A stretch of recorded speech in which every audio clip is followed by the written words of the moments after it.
All right, here is part 2 of your ridiculously long lesson. Okay. First thing we're talking about is theorem 2. It's on page 63.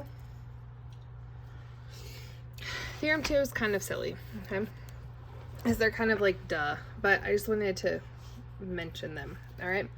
So what it's saying is if we have a polynomial function as x goes to c, we are going to pretty much replace all of the x's with a c. That's it. Okay. And then if f of x and g of x are polynomials, and c is a real number, then f of x over g of x equals f of c over g of c. I feel like that was kind of in our rules, so it didn't really need to be said. All right. So this problem says use theorem 2, but really just find them, okay? So what we're going to do is we're going to find the limit of all these things by plugging this in. So we're going to do 3 squared times 2 minus 3. And that's going to be our limit. I thought my purple was going to be darker so I could write in pencil. But alas, it is not being dark enough. Let's see if this is darker.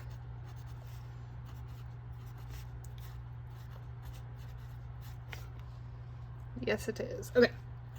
So 3 squared is 9. 2 minus 3 is negative 1. So the limit of this is negative 9. Done. So this one, same thing. We're just going to plug in a 2 for all of the x's. Why can we do that? Because the 2 doesn't make anything go away. Or it does not exist. So I have 4 plus 4 plus 4 over 4. 4 plus 4 is 8, plus 4 more is 12 over 4. Mentally skipping ahead, equals 3. That's our answer. Okay. The problem is most of our limits, they're going to give us a number so that this bottom number can't just be plugged in because it's going to make the bottom 0. All right.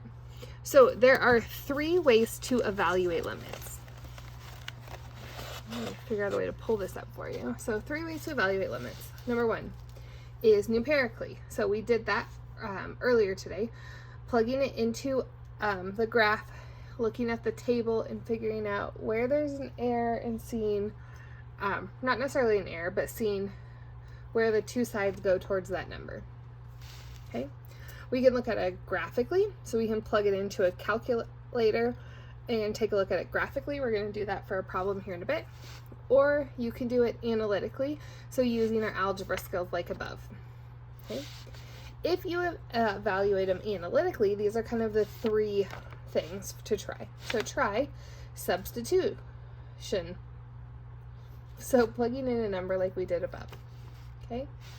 If that doesn't work, try algebraic manipulation. So factoring or simplifying in some way so that, like, for example, the denominator doesn't equal 0. And then using the limit properties. Okay, so there's 3 different ways to do it. Right. These aren't necessarily in order of the ways you could try it. So if you're doing it analytically, you try all these and it doesn't work, throw it on a graphing calculator, okay? Or put it in a table. All right, so determine the limit as x goes to 0 of tan of x over x. Okay. Well, if we put a 0 here, we have a 0 in the bottom. So substitution is not going to work. Let's try out algebraic manipulation. So what do we know that tan of x is? Well, we could say that we have 1 over x times tangent we know that tangent is sine of x over cosine of x. Okay. So then maybe we make this, because this 1 over x, that's a problem as x goes to 0.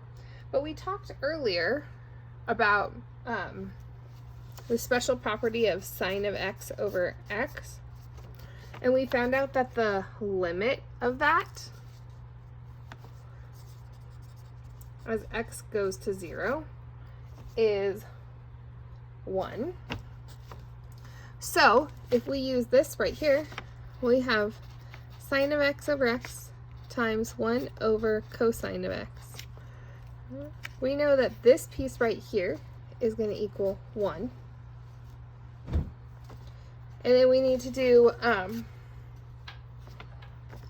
1 over the cosine of x. All right, so we manipulated it. So let's change this, the limit as x goes to 0 of this. And now let's plug in 0 for cosine of x. Okay. If you take a look at your unit circle, or I even just sketch a quick sketch here, if we have something as 0, then our sine, our x value, is going to be 0, but our our x value is, let me start over. My y value is going to be 0, which is the sine. But the cosine, which is our x value, is going to be 1. So this is really 1 times 1. So it equals 1. So, in the end of all of this shenaniganery, the limit as x goes to 0 of tangent of x over x is 1. So you could pull out your graphing calculators and graph that and take a look. Oh, I actually have that right here in the book. Not even a graphing calculator. So here it is in your book. This is tan of x over x. As we approach 0, as x approaches 0, so this is x equals 0, as we get closer to 0 on both sides, they're both going to end up at 1. Okay. In this picture, there's probably an imaginary hole right there that we can't see. Okay. All right, next problem says, use a graph to show that this does not exist. Let me get my good old graphing calculator. And let's plug just this equation in. So I have, can't see it. Okay, here it is. X to the third minus 1 divided by x minus 2. Graph. Okay. So it says use the graph to show that this doesn't exist. All right. So as x goes to 2. So as our x are going to 2. All right. This is what it's going to possibly look like on your graphing calculator. Okay. I'm going to zoom out. We're missing a part of our graph. So you notice that it's going to go to this spot here, but then it goes back up. All right, it's doing something crazy, funky. Okay, so I'm going to go back to my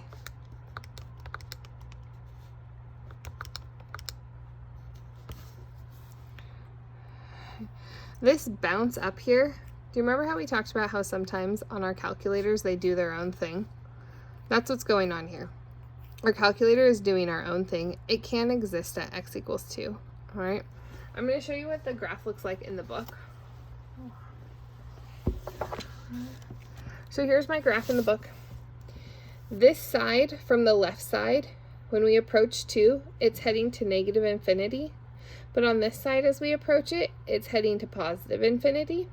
This is an example of does not exist because we're heading in 2 different directions. Okay.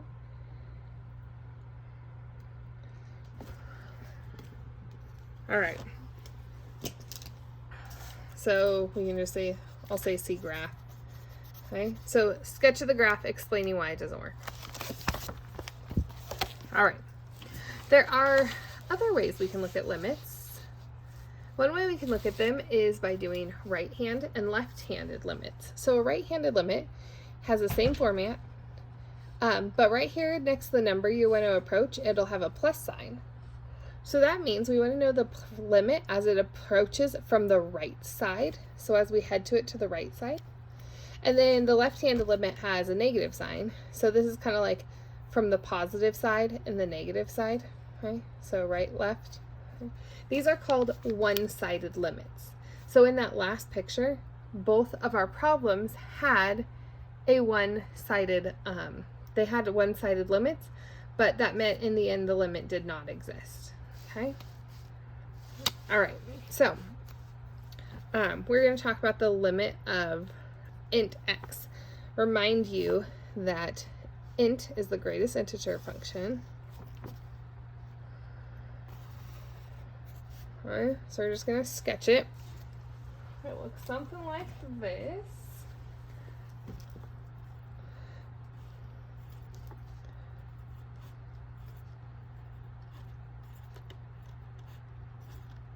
Okay. All right. So the limit of the integer of x as x goes to 3. So we have 1, 2, 3. So as we head to 3, our limit is up here at 4.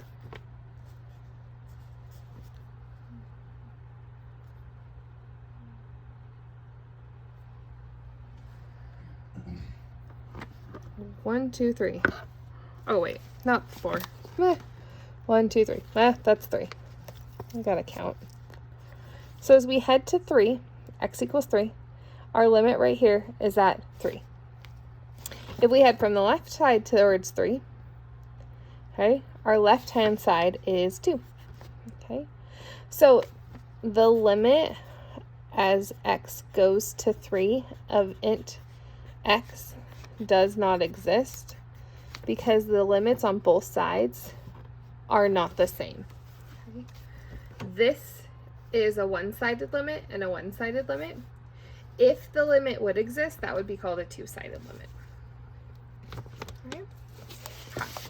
Let's work on one more big problem that you're going to see evaluating these limits, all right?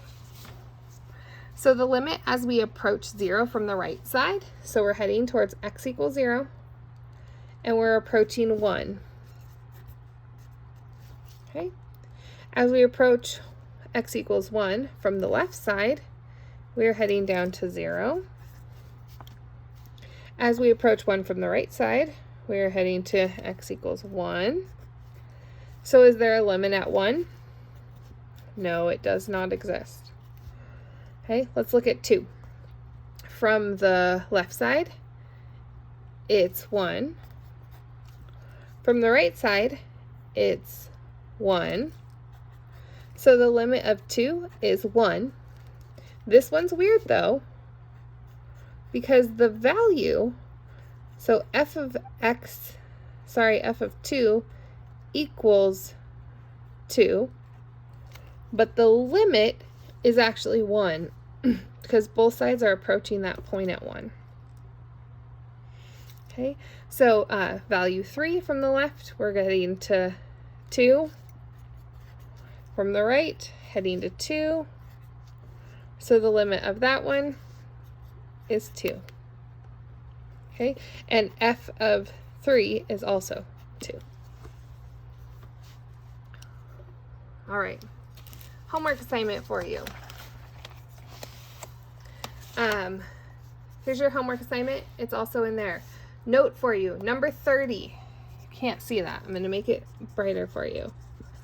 Use the double angle formula.